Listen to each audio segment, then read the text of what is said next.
Well, there seemed to be a renewed debate in this country over the topic of doctor-assisted suicide.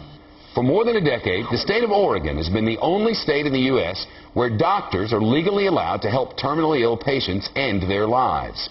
But in the past few weeks, a dramatic change, as voters in Washington approved a similar law last month. And just last week, a judge in Montana ruled doctor-assisted suicide is allowed under that state's constitution. Dan Springer's covering this live in our Northwest Bureau tonight. Dan?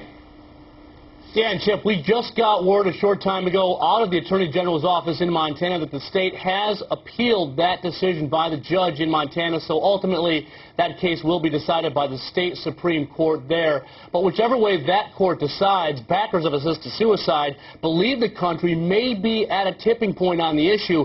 In Washington state, the vote wasn't even close. The measure won by 18 points. Right to Die groups admit that the demographics in the Northwest are favorable. For example, fewer people here attend church on a regular basis, but combine that victory with the legal win in Montana and supporters see an opening. This is more than a court ruling. We are engaged in a social movement here.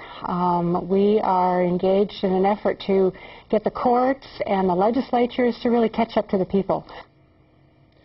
Similar efforts have been defeated in dozens of states over the last 10 years, but opponents worry that the tide really may be turning. They're losing the PR battle, they say. The renowned pro-euthanasia group, the Hemlock Society, changed its name to Compassion and Choices, and voter initiatives now call for supporting death with dignity, not doctor-assisted suicide, plus opponents are getting outspent.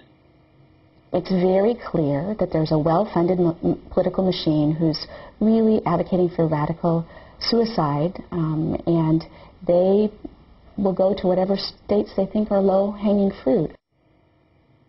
But that will not be the more church-going states of the Midwest and the South, according to supporters of these laws, but a good bet would be the New England states where they've already had a couple of close calls. Shep? Dan Springer live tonight in Seattle.